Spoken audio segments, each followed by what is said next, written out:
Graça e paz, querido. Chegamos à nossa quinta aula de Fundamentos de Fé. Que maravilha, né? Que matéria tremenda, que matéria poderosa, porque na verdade nós temos essa guerra contínua, o medo contra a fé contra o medo, a incerteza, a insegurança e essa batalha contínua dentro da nossa mente, aonde na verdade quando nós alimentamos a nossa mente com a palavra de Deus, é a fé que vai vencer, é a fé que vai prevalecer. Por isso que a matéria se chama Fundamentos de Fé. Fundamentos alicerçados na rocha que é Cristo, fundamentos firmados na palavra do Senhor, a palavra do Senhor que não volta vazia. Você viu aí nessas aulas anteriores a integridade da palavra, revendo o que nós já tínhamos estudado na matéria Realidades da Nova Criatura, ou seja, a importância de nós sabermos que a palavra de Deus, grafo, jamais muda. Uma vez que ele registrou, uma vez que ele falou, ele próprio se submete à sua palavra e ele zela em cumprir a sua palavra. Que coisa tremenda e poderosa. Logos, a vontade de Deus. Como eu conheço o Logos? Estudando a palavra de Deus, meditando na verdade da palavra de Deus, para poder receber rema. Toda rema vai sempre sair do grafo, nenhuma rema vai ir contra o grafo. Toda rema tem que estar respaldada numa palavra que o Senhor falou, tem que estar respaldada na palavra de Deus. Paulo mesmo nos diz, qualquer um que vos apresentar um outro evangelho, esse seja anátema, esse seja maldito. Por quê? O que Deus tinha que falar já está firmado no grafo, já está firmado na palavra de Deus, já fechou o cânon. Então, toda palavra que Deus fala hoje? Sim, muito. Deus fala tremendamente, Deus pode falar audivelmente, Deus pode falar através de uma revelação, de um sonho, através de uma profecia, através de uma pregação, através de um louvor, através de uma visão espiritual. Deus pode falar de diversas maneiras, mas tudo que Ele falar vai estar respaldado e embasado na sua palavra, porque ele zela em cumprir a sua palavra e a importância de nós termos a palavra de Deus firmada nas nossas vidas para que ela possa ser o crivo, para que ela possa ser a peneira que vai analisar e julgar, como a própria palavra do Senhor nos diz, que devemos julgar as profecias, devemos analisar aquilo que recebemos, como assim diz o Senhor. A grande verdade é que nem todo mundo que diz assim diz o Senhor, realmente, de fato, é o Senhor que está falando. E hoje nós vamos falar um pouquinho sobre se a fé, então, é tão importante, como que funciona, então, a fé? A fé verdadeira, ela requer uma ação. Assim como nós já falamos nas aulas anteriores, Jesus viu a fé deles, Jesus viu a fé. Agora, a gente observa que Pedro e João estavam subindo a oração e a hora que eles estavam subindo, um homem pediu esmolas e eles declararam, não temos prata nem ouro, mas do que temos em nós, te dizemos, levanta e anda. Ali, na verdade, ele puxou o paralítico para que ele pudesse andar, para que ele pudesse ativar a fé e viver o milagre. Então nós temos que entender que a fé verdadeira, ela requer uma ação. Tiago vai nos dizer, capítulo 1 de Tiago, versículos 22 a 25, o apóstolo Tiago nos diz o seguinte: e sede cumpridores da palavra e não somente ouvintes, enganando-vos com falsos discursos. Porque se alguém é ouvinte da palavra e não cumpridor, é semelhante ao varão que contempla ao espelho seu rosto natural, porque se contempla a si mesmo e foi-se, e logo se esqueceu de como era. Aquele, porém, que atenta bem para a lei perfeita da liberdade, nisso persevera, não sendo ouvinte esquecido, mas fazedor da obra, esse tal será bem-aventurado no seu feito. Tiago está nos dizendo, sede cumpridores, praticantes, coloque a palavra de Deus em prática na sua vida. Aliás, quando Jesus falou acerca da parábola daquele que constrói a casa sobre a areia, aquele que constrói sobre a rocha, a única diferença dos dois é que o que sobre a rocha constrói é porque ele colocou em prática a palavra de Deus. Ele ouviu e praticou. Então a fé, ela é um fato mais do que um ato. Então, a importância de nós entendermos que temos que ter ações, temos que ter atitude. A falta de ação é igual a enganar-se a si mesmo. A falta de ação é uma incredulidade. Quanto mais observamos a palavra de Deus, mais a habilidade de fazer o que ela diz tem que ser ativada em nós, mais a habilidade de colocá-la em prática nas nossas vidas precisamos fazer. Vamos voltar um pouquinho nesse texto de Tiago, voltar para o versículo 14. Tiago, capítulo 2, verso 14. Agora, indo para o capítulo 2, a fé sem obras para nada aproveita. Meus irmãos, que aproveita se alguém disser que tem fé e não tiver as obras? Porventura a fé pode salvá-lo? E se o irmão ou a irmã estiverem nus e tiverem falta de mantimento cotidiano, e alguém de vós lhes disser: ide em paz, aquentai-vos e fartai-vos, e lhes não derdes as coisas necessárias para o corpo, que proveito virá daí?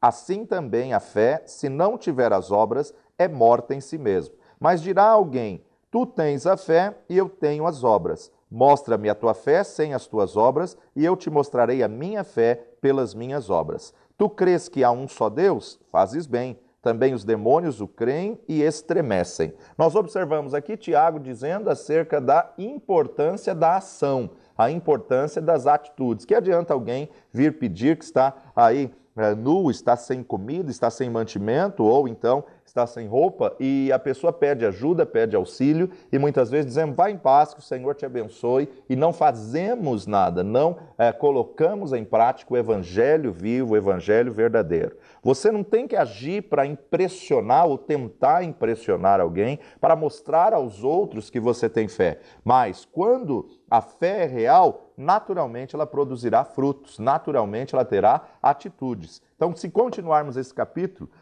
Tiago 2, verso 20 até o 26, nos diz assim: mas, ó homem vão, queres tu saber que a fé sem as obras é morta? Porventura Abraão, nosso pai, não foi justificado pelas obras quando ofereceu sobre o altar o seu filho Isaque? Bem vês que a fé cooperou com as suas obras e que, pelas obras, a fé foi aperfeiçoada. E cumpriu-se a escritura que diz: e creu Abraão em Deus, e foi-lhe isso imputado como justiça, e foi chamado amigo de Deus. Vedes então que o homem é justificado pelas obras e não somente pela fé. E de igual modo, Raabe, a meretriz, não foi também justificada pelas obras quando recolheu os emissários e os despediu por outro caminho? Porque assim como o corpo sem o espírito está morto, assim também a fé sem as obras é morta. Então, Tiago continua dizendo acerca da importância das obras, a importância das atitudes. É bem verdade que as obras não salvam. Somos salvos pela fé e não pelas obras. Mas se você tem fé, você tem que ter ações. Se você tem fé, você tem que ter obras. Por quê? A fé sem obras é morta em si mesmo. Então, nossas ações, elas têm que corresponder à palavra de Deus se nós quisermos receber a promessa. Então, o Senhor tinha prometido uma terra, mas eles tinham que ir lá, lutar, batalhar, conquistar e tomar a força. Assim como a palavra de Deus nos diz, desde os dias de João Batista até agora, se faz violência no reino dos céus e pela força se apodera dele. As nossas ações têm que corresponder à palavra de Deus se nós quisermos receber a promessa do Senhor. Ações que correspondem à fé trazem maturidade. Uma pessoa ela é justificada por ser reta, de acordo com as ações correspondentes. Se as ações não seguem as palavras, fazer apenas uma confissão de fé não produz resultado algum.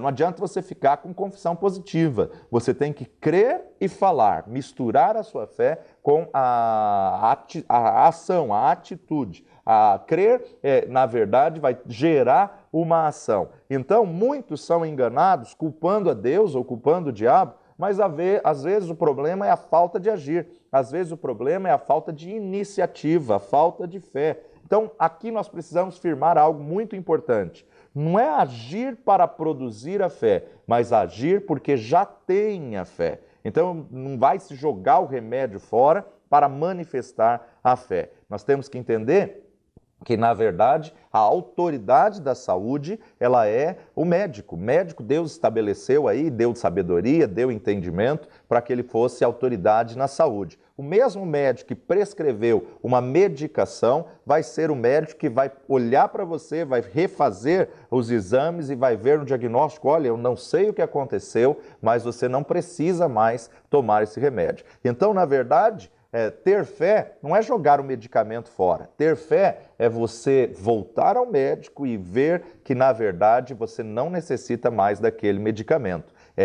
Ninguém tem autoridade de dizer, olha, pare de tomar esse medicamento se você crê, pare de tomar esse medicamento se você tem fé. Não, quem é autoridade da saúde é o médico. E a palavra de Deus nos diz que toda autoridade foi estabelecida por Deus. Então, na verdade, nós não podemos ser imprudentes, não podemos ser incoerentes. Se o médico prescreveu um tratamento, você tem que fazer. Se o médico prescreveu aí alguma medicação, você tem que fazer. Ele é a autoridade da saúde. Agora, quando Deus cura, quando a cura se manifestar na sua vida por uma ação de fé, esse mesmo médico que prescreveu alguma medicação vai ser o mesmo médico que vai dizer, olha, eu não sei como te explicar, mas você não necessita mais dessa medicação. Então, nenhum pastor, líder, nenhum evangelista, ninguém tem autoridade de dizer se você deve ou não deve tomar medicação. Quem faz isso é médico. Então, na verdade, não é falta de fé você tomar o medicamento. Deus tem seus meios de curar. Deus pode usar medicina, Deus pode usar um médico, Deus pode usar uma profecia, Deus pode usar uma palavra. E nós temos que entender, uma das matérias que nós vamos ter ainda é a cura divina, e nós vamos entender que a cura é um processo e o milagre ele é instantâneo. A cura ela é processual e o milagre ele é imediato. Então nós precisamos entender que a fé gera ação, sim, mas essa ação segundo a palavra de Deus, segundo a vontade de Deus estabelecida na sua palavra. Romanos capítulo 3, verso 27, Romanos capítulo 3, verso 27 nos diz, onde está logo a jactância? É excluída? Por qual lei? Das obras? Não, mas pela lei da fé. Concluímos, pois, que o homem é justificado pela fé sem as obras da lei. É porventura Deus somente dos judeus? E não o é também dos gentios? Também dos gentios, certamente. Se Deus é um só, que justifica pela fé a circuncisão e por meio da fé a incircuncisão, anulamos, pois, a lei pela fé? De maneira nenhuma. Antes estabelecemos a lei. Então, a lei da fé, né? A fé também tem uma lei, a fé também tem uma voz, a fé também tem uma boca que fala, que profere, que declara, que profetiza aquilo que você crê e alinha a sua vida, as suas ações com aquilo que você está declarando. 2 Coríntios, capítulo 4, verso 13, nos diz, e temos, portanto, o mesmo espírito de fé, como está escrito, cri, por isto falei. Nós cremos também, por isso também falamos. Então, Paulo está declarando o mesmo espírito da fé, conforme está escrito, cri, por isso falei. Então, você tem que alinhar as suas ações com aquilo que você declara e diz crer, diz ter fé. Romanos capítulo 10 não é só para a salvação, é para todos os princípios espirituais na nossa vida. Romanos capítulo 10, verso 9 e 10, a saber, se com a tua boca confessares ao Senhor Jesus e em teu coração creres que Deus o ressuscitou dos mortos, serás salvo, visto que com o coração se crê para a justiça e com a boca se faz confissão para a salvação. Você crê no coração e declara com a boca. A boca fala do que o coração está cheio. O que você crê é o que vai sair da tua boca. A tua fé ela é manifestada pela sua declaração. A tua fé ela é manifestada pelo que você está falando. Marcos, capítulo 11, versos 22 a 24, Jesus está dizendo, e Jesus respondendo disse-lhes, tende fé em Deus, porque em verdade vos digo que qualquer que disser a este monte, ergue-te, lança-te no mar, e não duvidar em seu coração, mas crer que se fará aquilo que diz, tudo o que disser-lhe será feito. Por isso vos digo que tudo o que pedirdes orando, crede que o recebereis e tê-lo-eis. Muitas vezes nós cremos, falamos, pregamos, ensinamos a palavra de Deus, mas na prática muitas vezes não funciona desse jeito. Na prática muitas vezes duvidamos. Eu me lembro de uma missionária muito tempo atrás, chamada Narimã, e a Narimã estava contando que ela foi para uma tribo indígena que não conhecia o Evangelho, que não conhecia a palavra de Deus, e ela começou a ensinar sobre ações de fé, e ela ministrou exatamente esse versículo, que se você crer, você vai dizer a esse monte, ergue-te, lança-te no mar, e ele vai se dissipar, ele vai desaparecer, e foi algo tremendo e maravilhoso. E no dia seguinte, onde ela estava repousando. Logo pela manhã chegou o cacique, começou a chamá-la, missionária, missionária, missionária, e acordou ela logo ao nascer do sol, e ela desesperada foi ver o que estava acontecendo, e ele disse: você falou, você disse que se nós falássemos a esse monte, ergue e te lança no mar. E ali ela ficou toda preocupada, querendo se justificar. Ela disse: não, eu não estava falando de um monte real, eu não estava falando de um monte físico, eu estava falando da situação, das circunstâncias das nossas vidas, dos problemas, das adversidades.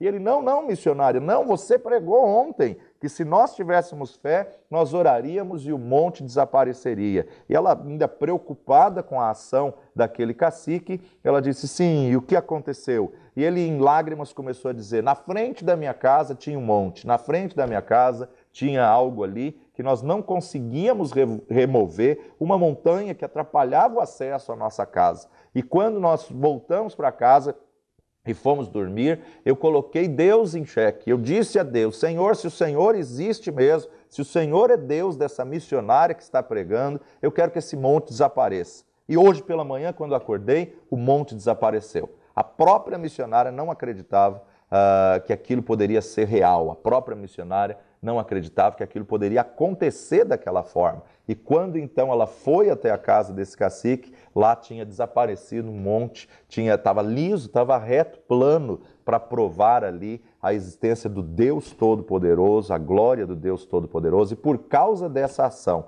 a aldeia inteira confessou Jesus como Senhor e Salvador da sua vida, e de uma forma simples, de uma forma ingênua, aquele cacique creu, aquele cacique colocou em xeque, aquele cacique colocou Deus à prova, e Deus honrou a palavra que foi liberada, a palavra que foi falada. Agora, claro que tudo que Deus faz com um propósito. Deus não vai ficar removendo monte apenas para demonstrar seu poder. Ali havia uma necessidade de alcançar uma aldeia inteira, ali havia uma necessidade de alcançar todo um povo, e um povo conhecer o poder do Deus Todo-Poderoso. Deus não vai ficar demonstrando sinais, poder, prodígios, maravilhas para um povo incrédulo, mas sim com um propósito, com um fim proveitoso, com um fim maior. Mas aqui nós aprendemos um princípio: quem crê, fala. Quem crê, declara. Quem crê, na verdade, coloca a sua fé em ação. Quem crê tem atitudes. Então eu consigo entender alguns passos para recebermos a resposta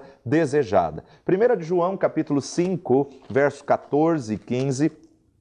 1 João 5, 14 nos diz: e esta é a confiança que temos nele, que se pedirmos alguma coisa segundo a sua vontade, ele nos ouve. E se sabemos que nos ouve em tudo o que pedimos, sabemos que alcançamos as petições que lhes fizemos.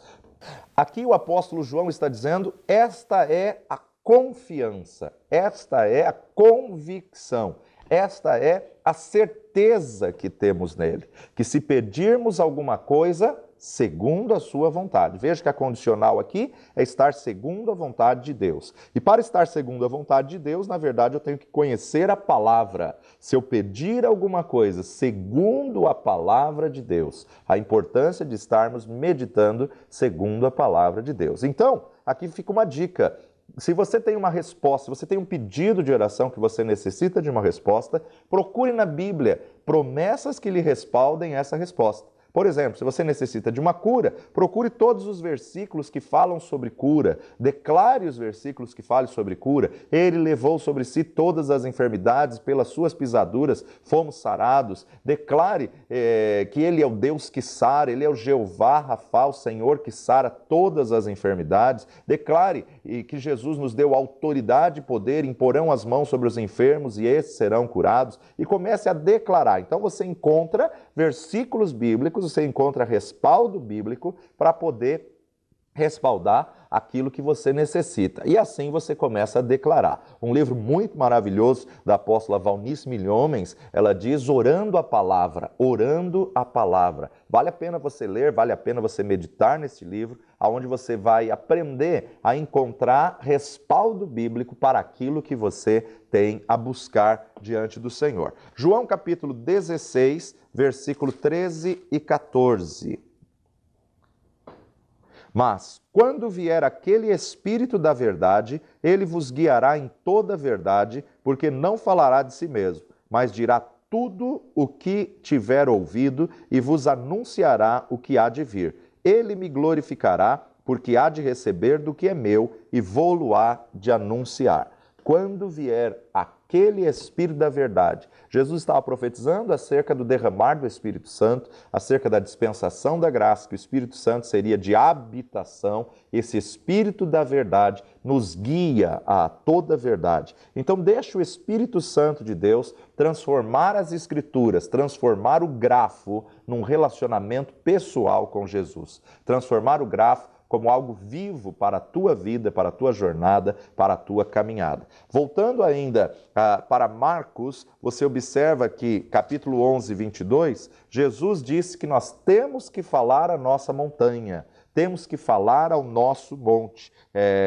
Marcos 11, 22, porque em verdade vos digo que qualquer que disser ao monte, tem coisa que não é para Deus que você tem que pedir, tem coisa que você tem que falar com o problema, com a dificuldade. Você observa que na palavra de Deus, Deus leva o profeta em visão para falar com um vale de ossos secos. Porque o profeta precisava dizer: ossos secos, sequíssimos, ouvi a palavra do Senhor. E ali ele começou a profetizar. O próprio Jesus falou com a figueira. Então aqui Jesus está ensinando a falar com o monte, a falar com a montanha. Fale com o seu problema, ordene ao seu problema aquilo que você quer de resposta, aquilo que você tem fé para poder viver o sobrenatural do Senhor. Romanos capítulo 4, versículo 19, nos diz: e não enfraqueceu na fé e nem atentou para o seu próprio corpo já amortecido, pois era já de quase 100 anos, e nem tampouco para o amortecimento do ventre de Sara.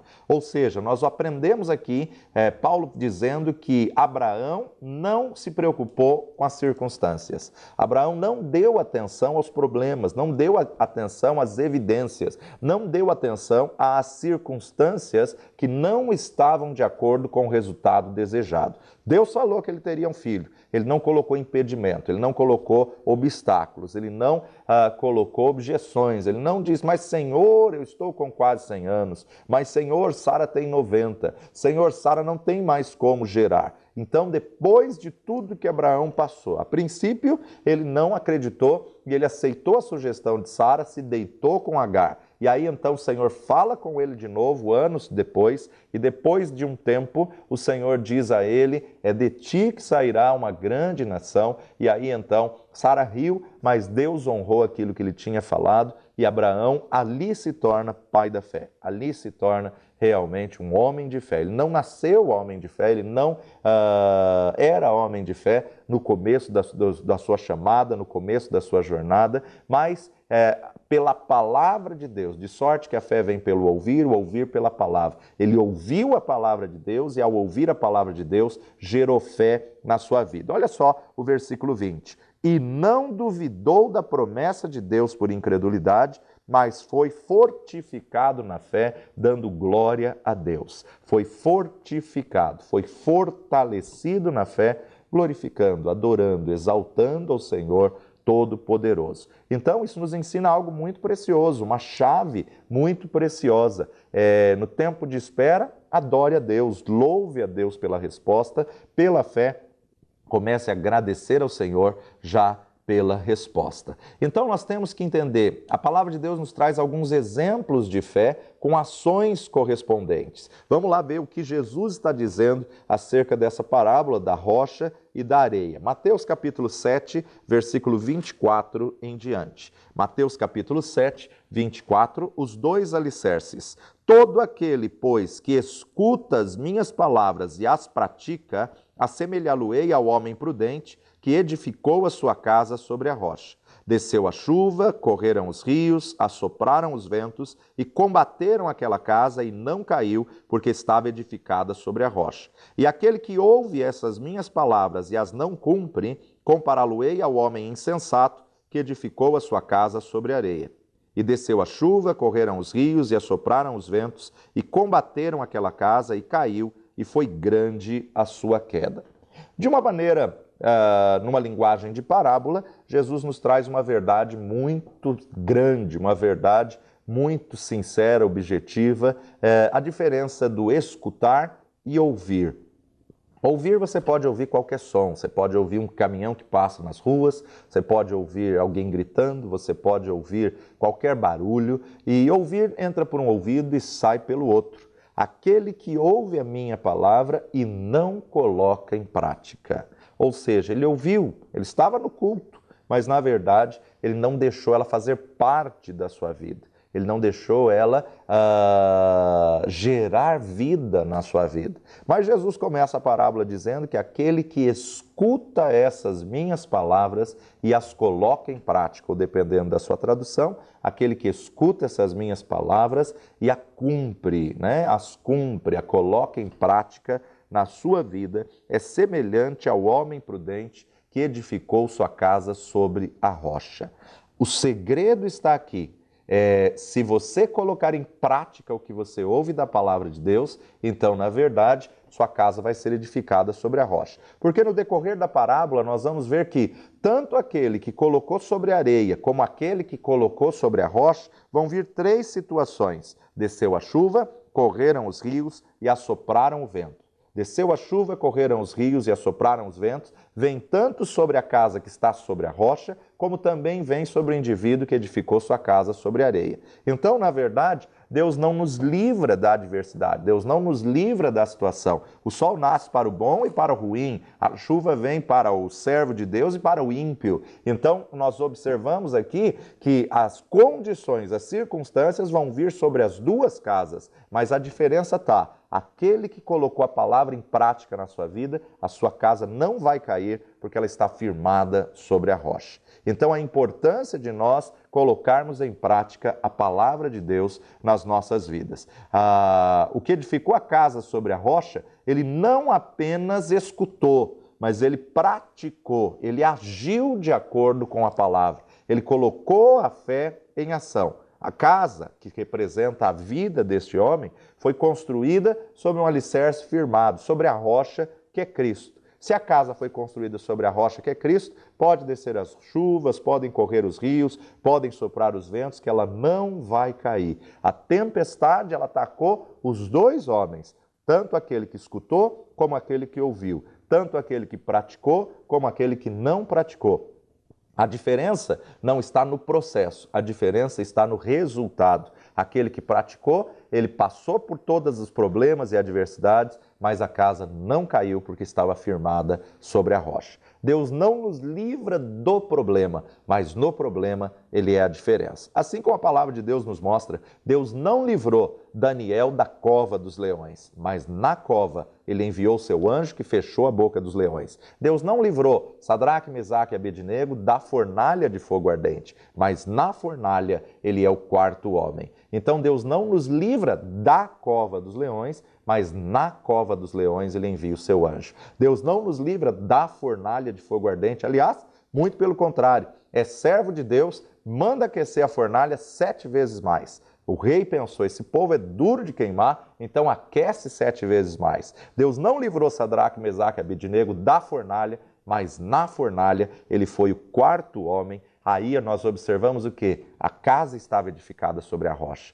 A casa estava firmada. Eles colocaram em fé. Se o nosso Deus não nos livrar desse fogo da fornalha, morramos nós, mas negar o nosso Deus nós jamais vamos negar. Morramos nós na fornalha de fogo ardente, mas não vamos nos dobrar diante de postes ídolos, diante de falsos deuses. A tempestade, na verdade, ela vem sobre o ímpio e sobre o justo. Mas aquele que crê, aquele que coloca sua fé firmada na palavra de Deus, firmado, estabelecido, fundamento na rocha, o resultado, o fim da história é muito melhor. Muitos falam sobre a palavra de Deus, mas quando a tempestade chega, somente aqueles que têm um relacionamento verdadeiro com a palavra viva que é Jesus é que vão ter sucesso. Então não são as tempestades da vida que nos destroem. Alguns saem da tempestade em derrota e outros saem da tempestade em vitória. A tempestade serve para mostrar aquele que verdadeiramente tem sua fé firmada na rocha. A tempestade serve para mostrar a diferença do que serve e do que não serve, do que coloca em prática e do que ouviu e não colocou em prática na sua vida. Se você não agir com a sua fé, você vai continuar a falhar em sua vida. Evangelho de Lucas, capítulo 5, versículo 17, Lucas 5, 17, vai nos mostrar aqui a cura de um paralítico. Agora não mais sobre uma parábola, não mais sobre uma história, mas agora sobre um fato real, uma história da vida real, a cura de um paralítico.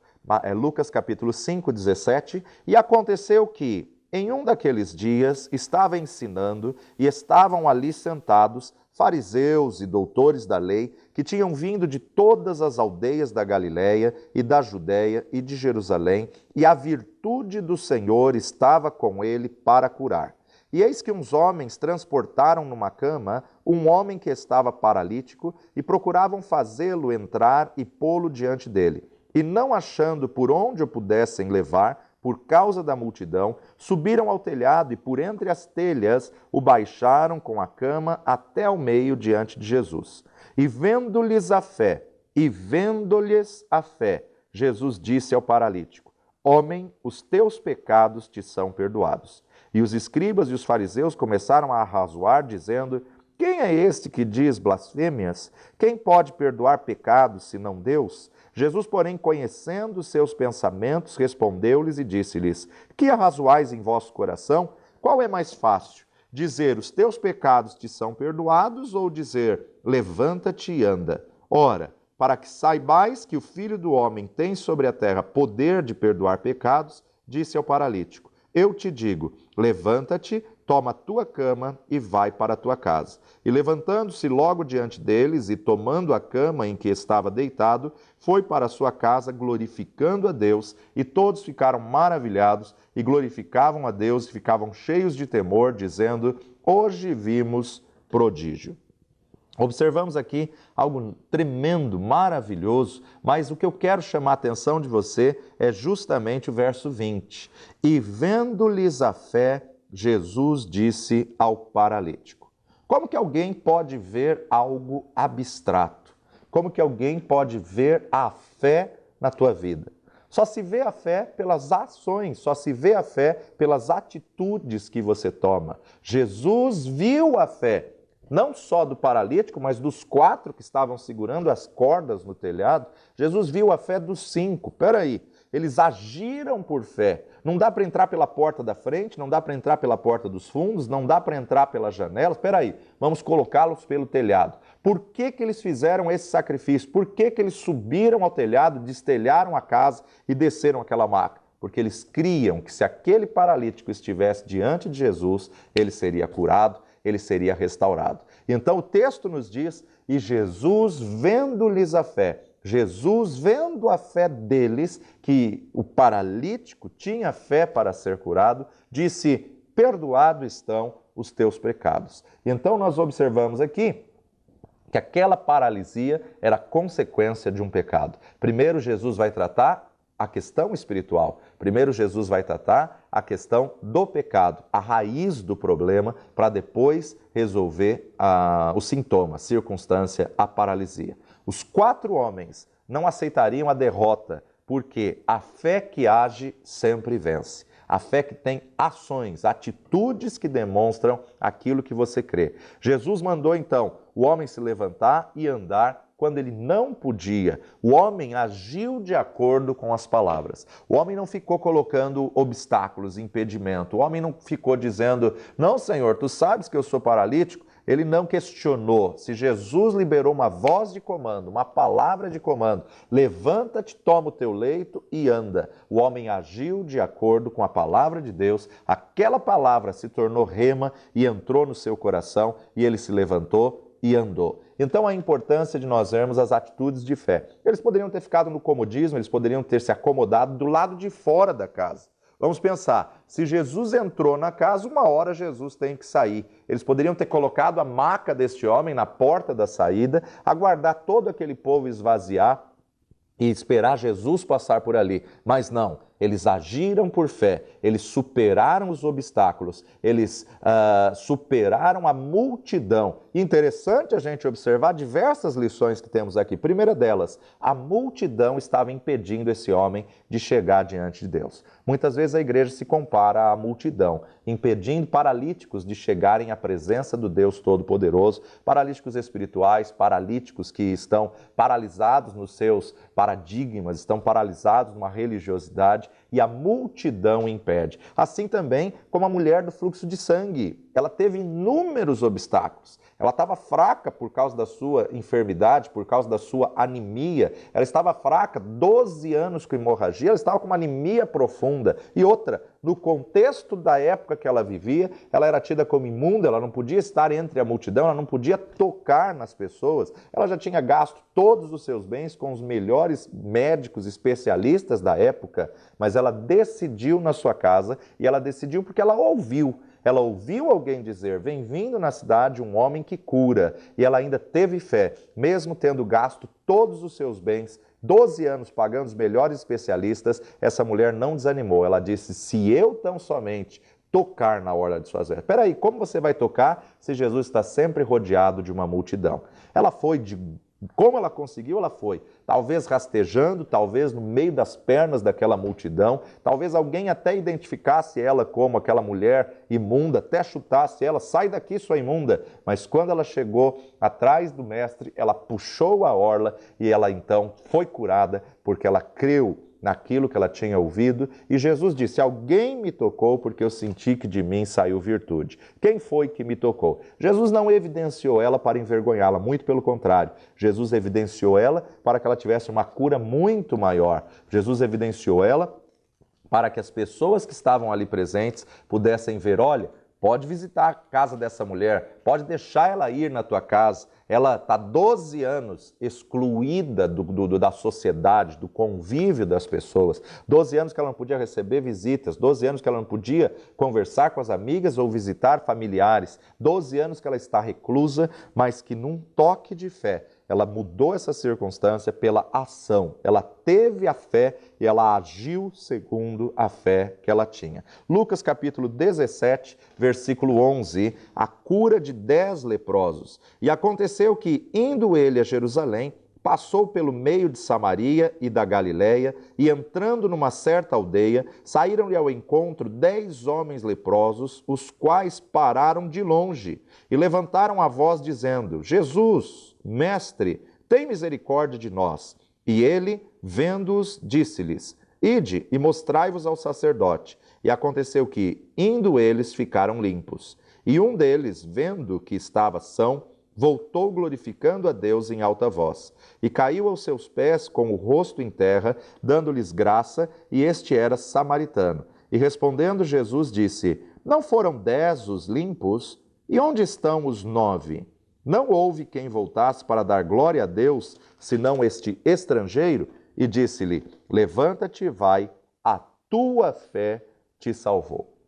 Levanta-te e vai, a tua fé te salvou. Interessante que 10 chegam diante de Jesus e esses 10 pedem, Senhor, se quiser, vai se apresentar ao sacerdote. Era o sacerdote que testificava se a pessoa estava curada da lepra ou não. Os 10 foram por uma ação de fé, foram porque creram, e creram, então foram curados. Agora aqui a gente vê, muitas vezes, a ingratidão. Quantas pessoas que não reconhecem o poder de Deus, não reconhecem a cura, o milagre, não reconhecem os feitos, ou não agradecem ao Senhor, só buscam ao Senhor quando precisa, só buscam ao Senhor quando tem uma necessidade, e não voltam para agradecer, não voltam aí para poder testificar do milagre.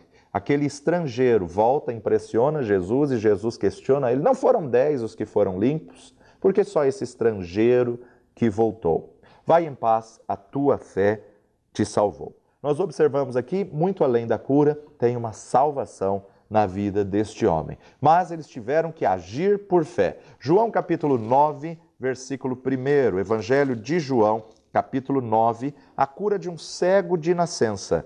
E passando Jesus, viu um homem cego de nascença, e os seus discípulos lhe perguntaram, dizendo, Rabi, quem pecou, este ou seus pais, para que nascesse cego? Jesus respondeu: nem ele pecou e nem seus pais, mas foi assim para que se manifestassem nele as obras de Deus. Convém que eu faça as obras daquele que me enviou, enquanto é dia. A noite vem, quando ninguém pode trabalhar. Enquanto estou no mundo, sou a luz do mundo. Tendo dito isso, cuspiu na terra e com a saliva fez lodo e untou com o lodo os olhos do cego. E disse-lhe: vai, lava-te no tanque de Siloé, que significa o enviado.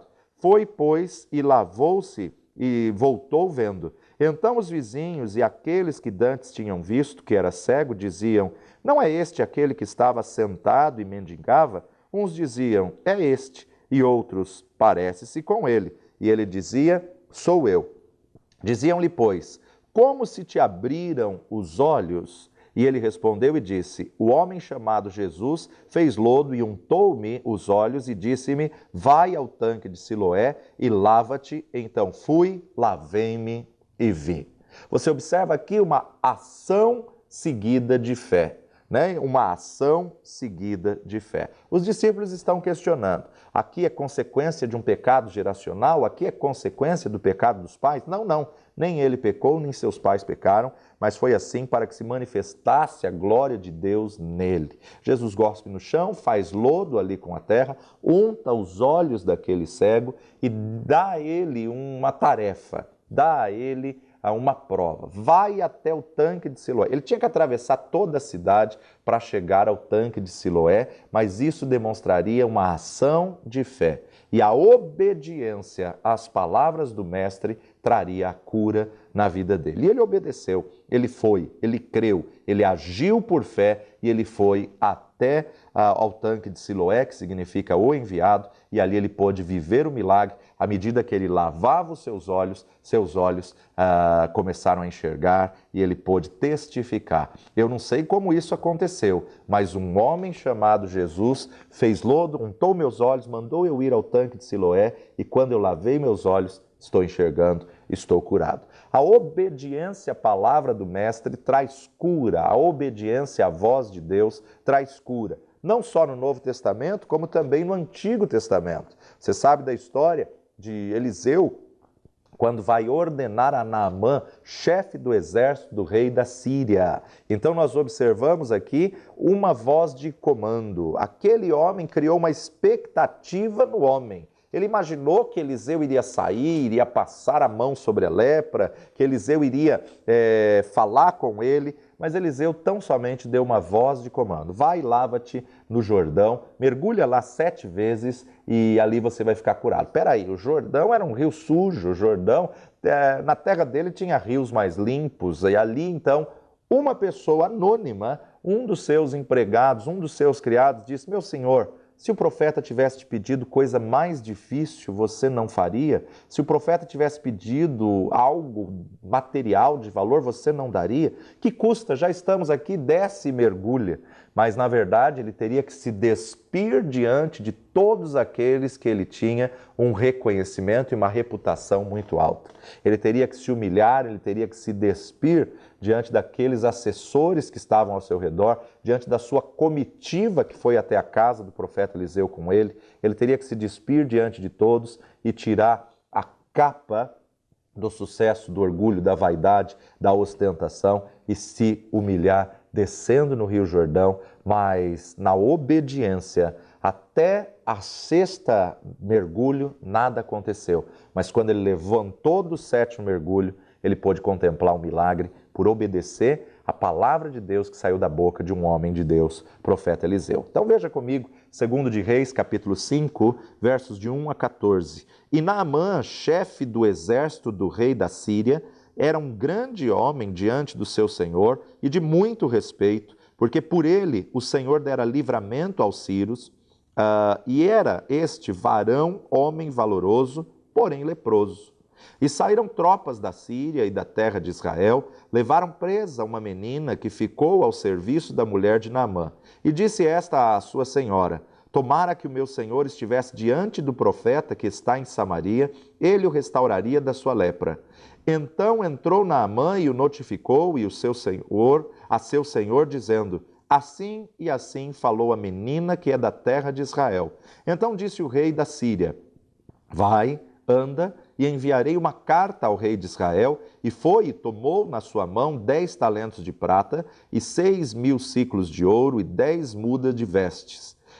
E levou a carta ao rei de Israel, dizendo: Logo em chegando a ti esta carta, saibas que eu te enviei Naamã, meu servo, para que o restaures da sua lepra. E sucedeu que, lendo o rei de Israel a carta, rasgou as suas vestes e disse: Sou eu Deus para matar e para vivificar, para que este envie a mim, para eu restaurar a um homem da sua lepra? Pelo que deveras notai, peço-vos, e vede que busca ocasião contra mim. Sucedeu, porém, que, ouvindo Eliseu, homem de Deus, que o rei de Israel rasgara suas vestes, mandou dizer ao rei: Por que rasgastes as tuas vestes? Deixai-o vir a mim, e saberá que há profeta em Israel.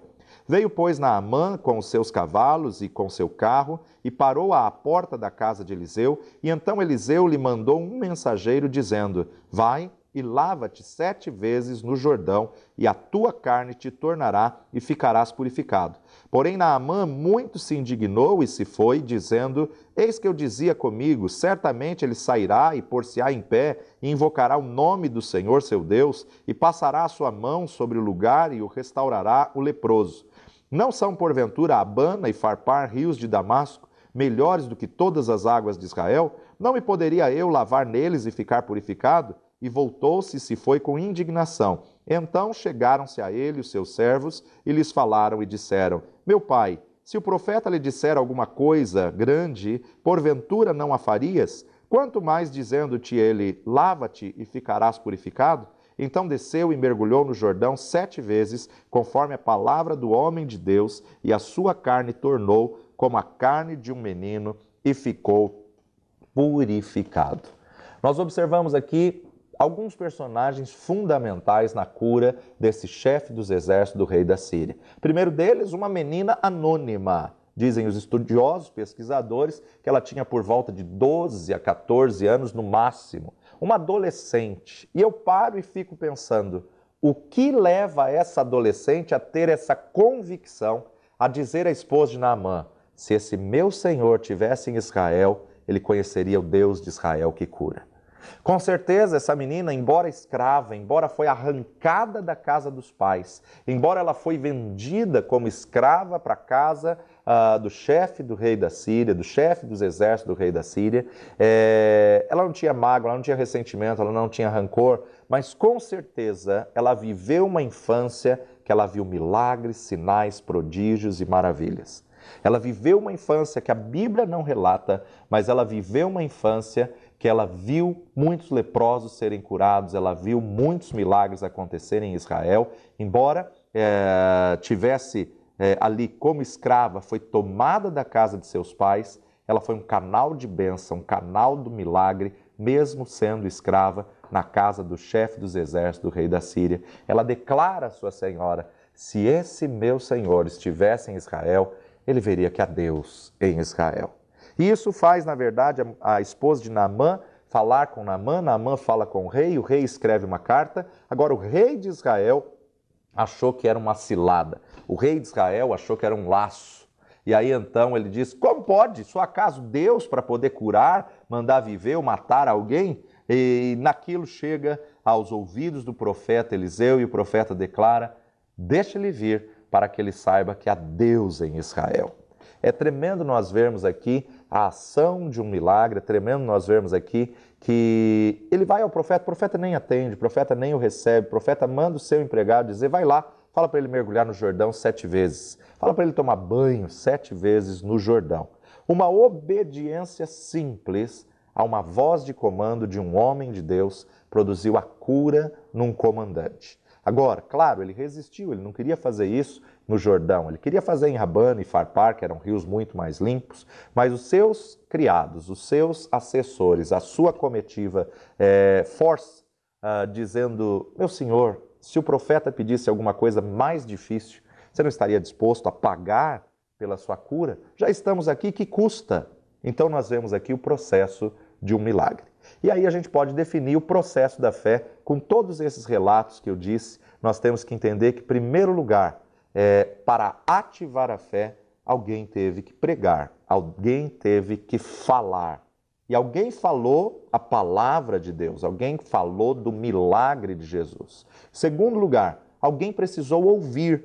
Aquele que recebeu, ele ouviu a palavra de Deus, assim como Paulo define em Romanos 10:17, de sorte que a fé vem pelo ouvir e ouvir pela palavra de Deus. Então, ouviu a palavra de Deus. Se ouviu é porque alguém pregou. Agora, quando ele ouviu, ele pensou, ele refletiu, ele recebeu a palavra de Deus. E por ele receber, ele crê, que é o quarto passo para o milagre. Ele crê na palavra de Deus. E depois que ele creu, ele fala, ele alinha a sua declaração àquilo que ele creu. Coração crê e a boca fala. Coração crê e a boca declara. E quando ele creu e ele falou, ele agiu pela palavra de Deus. Então nós podemos ver que o processo da fé é alguém pregou, alguém ouviu somente a palavra de Deus, alguém pensou somente na palavra de Deus, alguém creu somente na palavra de Deus, alguém falou somente a palavra de Deus e alguém agiu somente pela palavra de Deus.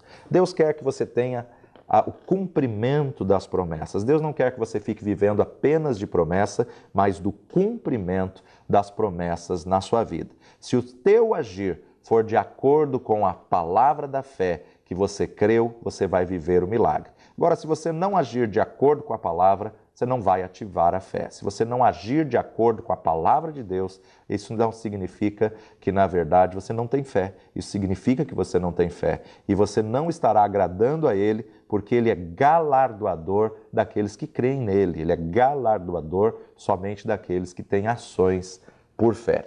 Que você possa colocar em prática na sua vida e viver os seus melhores dias e viver o seu milagre, viver a sua vitória, crendo naquilo que Deus estabeleceu. Tem uma necessidade, tem um problema, procure na Bíblia um respaldo, procure na Bíblia uma palavra que possa respaldar o teu resultado, a resposta que você espera e comece a declarar a palavra de Deus, comece a profetizar a palavra de Deus e viva o teu sobrenatural no nome de Jesus. Vamos orar. Pai de amor e Deus bendito, nós te louvamos pela tua palavra de vitória. Te agradecemos, ó Pai, porque por meio dela a fé vem, porque ela vem ao ouvir a palavra de Deus. Que através da tua palavra nós possamos ter atitudes de fé e possamos caminhar em fé para vivermos o milagre. Guarda os teus filhos e opera o teu milagre e a tua bênção na vida de cada um, no precioso nome de Jesus. Amém e amém. Eu desafio você a não perder nenhuma aula e, se tiver dúvida em alguma, volte lá, reveja a aula, ouça mais uma vez, leia a apostila, faça os nossos exercícios e assim você vai colocar em prática a palavra de Deus na sua vida. Na próxima aula, nós vamos estar falando sobre o maior inimigo da fé, a fé versus sentimentos. Eu espero por você, que Deus te abençoe, vitória em nome de Jesus.